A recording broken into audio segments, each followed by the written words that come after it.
Please, allow me to show you something.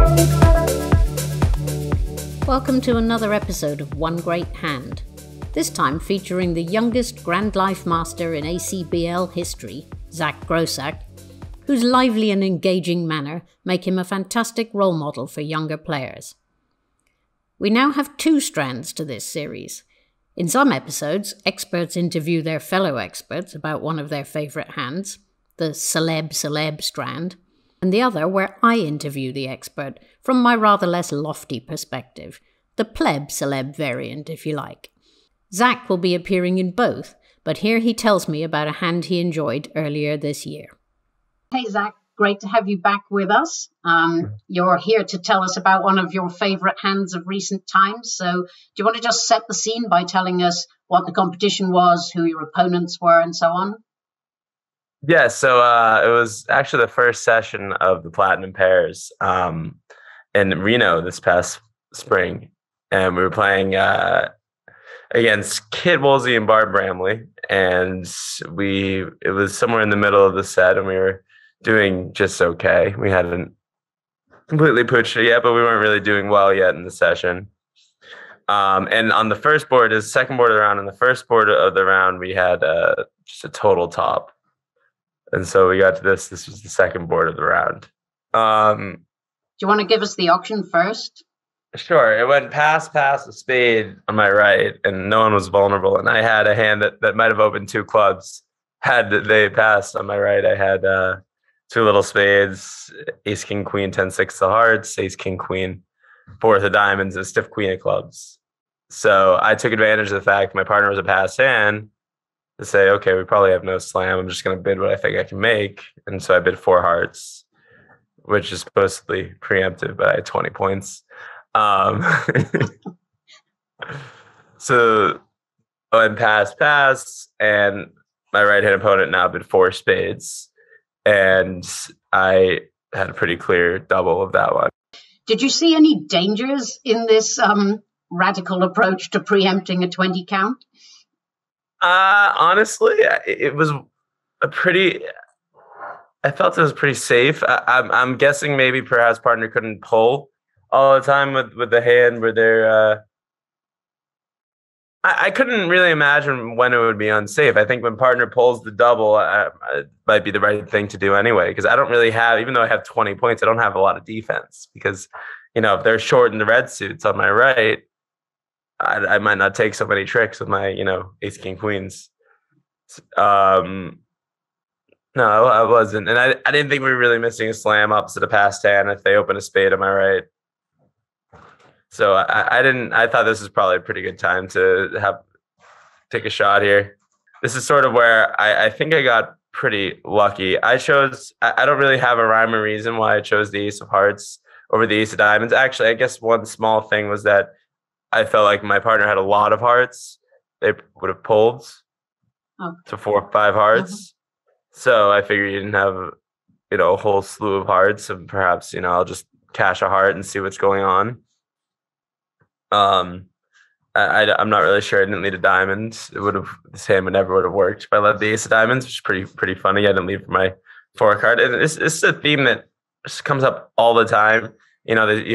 People have guesses against slams, which ace to lead. And for some reason, it's right to lead the longer ace all the time. I've seen it so many times instead of the shorter suit ace. They rough the shorter suit and they pitch their losers on dummies, winners. So I don't know why, but it sort of comes up all the time. So I led my longer ace, king, queen. And it went ace of hearts, low, 9. I was fairly clear to me at this point when dummy had a singles and jack of clubs and I had a singles and queen of clubs that declare had a 2-suited black suit hand and my partner had some clubs too. So it was really clear to me at this point to shift to a trump because they're going to just be roughing clubs. I'm not going to try to cash anymore. My red suit winners, I'm going to shift to a trump. And so I shifted to the 4 of spades. And dummy declare now had this really interesting sort of guess. So, and pretty much a guess I don't think they can really get right. They had queen deuce of spades in hand and ace king jack, empty 6 it's queen, deuce, and dummy, and ace, king, jack, empty, six in their hand. So if I had led from a singleton spade, which was, totally possible, if not likely, they had to win the queen and dummy. So as if they were to play low and my partner played a spot and they won the ace, they play ace of clubs and rough to club, they would have promoted a trump trick for my partner because they had to rough the queen. So they figured the best, they also, I'm sure, didn't think clubs were 6-1 at the time. So they went up with the queen of spades. And this on this particular hand, that was a fatal flaw because I was able to, at this point, now played a club to their ace, and they had no chance at this point, and played a club. And I was able to rough with my 7. Dummy had the deuce. And now my partner gave me high clubs. So I didn't try to cash any of the other stuff. I had the ace, king, queen of hearts, but I led a low heart to my partner who roughed it. And the jack appeared. And now my partner played their 10 of spades. And Declare was stuck with 3 little clubs in their hand. And, we never really touched the diamonds or the hearts. Actually, if you think about it this way, I had the ace, king, queen of hearts and the ace, king, queen of diamonds. And I took 1 heart trick, no diamond tricks. I took a spade trick and my partner took 4 clubs in a spade or something. That's pretty cool. 3 clubs in a spade. So it was a very exciting hand. It never works. If I had led the ace of diamonds, it never would have, it never would have worked. Declare would just have roughed it. Actually, Declare would have been, could they get out for down 1? No, I can. So if I leave the ace of diamonds, I can rough in on the second club with the 4, forcing the queen, and then rough in the third club with the 7. And then go do the same thing. Go to my partner by ace of hearts and underleading my heart for rough. And then they play the 10 to knock out dummy's second spade. So you can always beat it 2, but the only way to beat it 3 was trump lead also works. And have quite a lot of fun with the hand at the same time. Yeah, that was a very enjoyable hand to get through in the platinum. Just sort of a really rare hand to come up in the platinum pairs in the first session. It's enjoyable. Good stuff to talk about in the bar afterwards. Yeah, exactly. So you and your brother pretty well known for doing slightly crazy things at the table. Sure. If it came to sibling rivalry, who would you say is the crazier of the two? Well, I think most people would say me, but I don't know if that's always truthful anymore. But Do you think Adam would say you? Oh yeah, absolutely, yeah. I definitely used to be the clear-cut crazy one, but now I'd say, I've sort of mellowed out. I would mellowed out. Will get laughs from people who play with me and watch this, but it's true. So, one big area I think that is a little different is that I don't preempt the same way I used to. I used to be like, whatever I could preempt, I would preempt. Whereas now you wait till you have a 20 count. Right, now I wait till I have a 20 count to preempt. Exactly.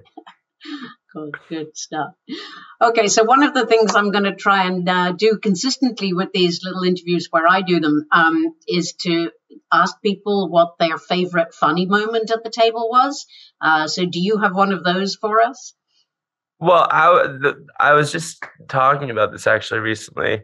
It was the hand I played with Zia when I in the Blue Ribbon Pairs many years ago, where we had a horrible auction where he opened a no trump and they overcalled. I believe it was like 2 hearts, and on my right, and I wanted to show, I think, invitational with spades.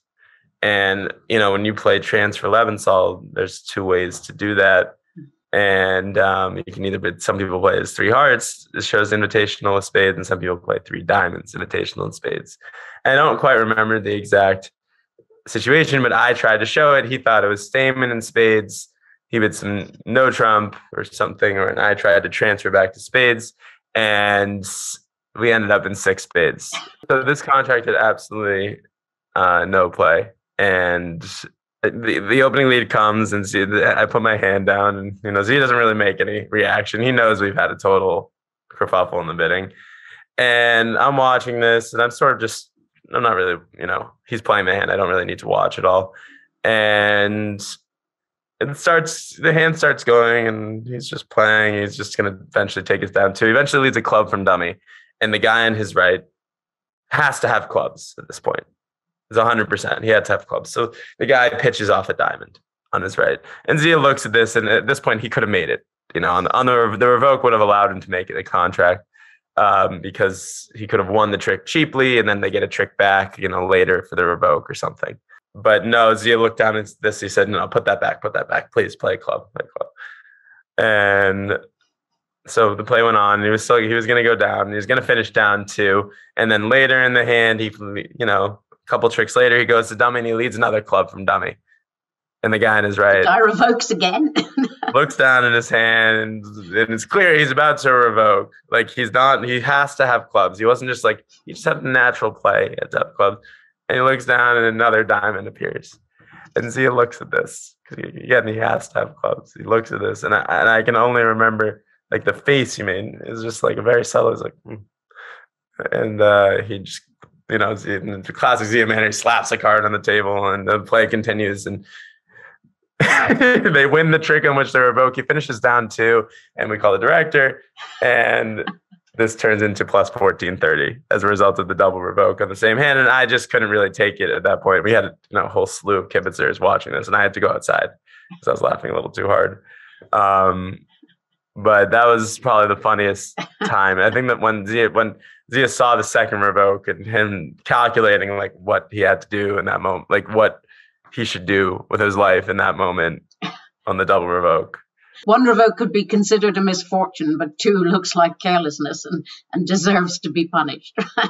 Yeah, it was. I think he just was I can't just tell him to put the card back twice in the same hand. No. So the 6 spades made on this one on the thing. Fantastic. In brilliant fashion. That's wonderful. A big thank you to Zach for a highly entertaining hand, and I'm really looking forward to some of his interviews with other great players. If you enjoyed this video, please remember to give us a like and to subscribe to our channel if you haven't already done that. You can enjoy the many benefits of becoming a New Tricks patron at www.patreon.com/ntbridge. We really appreciate your support. See you next time.